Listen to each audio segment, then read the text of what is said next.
Good evening. As a recovering attorney and art historian, I decided to put all those hats together and train first responders how to solve crimes and how to look at crime scenes and go out of their comfort zone by learning to analyze works of art. I know it sounds crazy, but it works. My program is not really about looking at art. You're not allowed to read the labels in the museums. It's about talking about what you see. It's not as easy as it sounds when you take a group of cops and tell them they have to look at a painting and tell them, what is it? My program's not about looking at crime scenes either. I don't go to crime scenes. I have a really weak stomach. But I work with them on cold murder cases, on counterterrorism efforts. How can we rethink what it is our jobs are by learning to look at works of art? It's about shifting your perspective. This is a self-portrait of JR, who can't be photographed because he's considered a graffiti artist.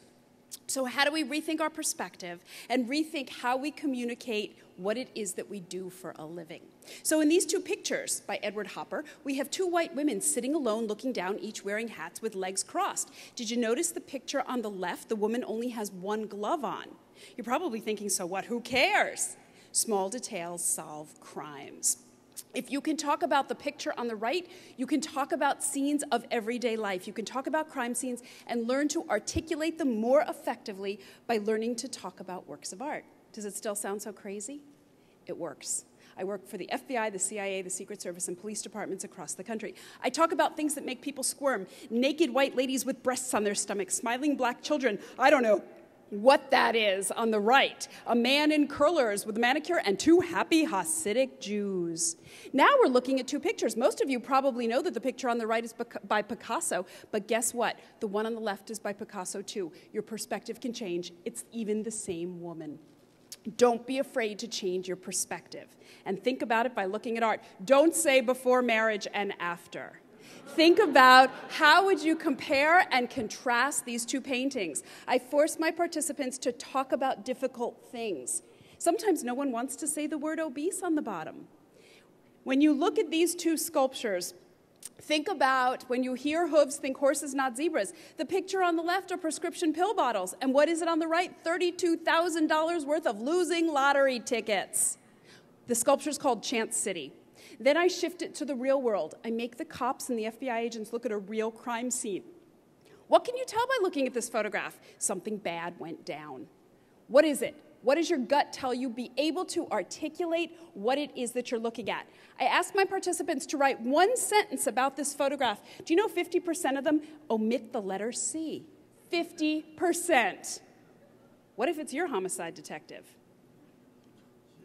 Okay? Then I ask one to look at the slide and describe it to his partner. How many people describe that there's a dining room table and chairs on top of the bridge? One FBI agent said, I didn't know what it was, so I didn't talk about it.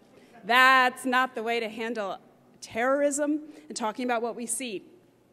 I ask one person to describe to his partner what's in this slide. They talk about doors and panels and mail slots.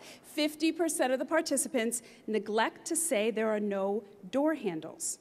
A door doesn't function without handles. So let's try it. How would you describe the next photograph that you're going to see? Think about how you would articulate one sentence to describe this photograph. Look carefully.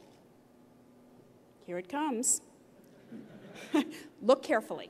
Soda bottles, beverages, supermarkets, shelves, color coordinated.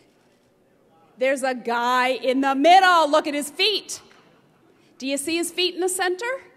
Lou Bolin, there he is, a great contemporary artist. How many people miss that? Life and crime solving are in the details. It's not enough to look and observe. You have to be able to articulate what it is you're looking at, and art offers a phenomenal vehicle. If you had to come up with 4 words to describe this photograph, what would you say? Wires, poverty, stairs, urban, slum, ghetto. How many people forget to use the word painting? Art is everywhere. It's a fabulous vehicle to retrain, to rethink, to leave our environment. How about this guy? Don't say his wife kicked him out. You've got 2 clues. You've got Flash in the upper left and right-hand corners. You know what? When you think you're right, you're wrong. He's a sculpture. He's not real. He's by Dwayne Hansen. And this is my before and after, no abs here.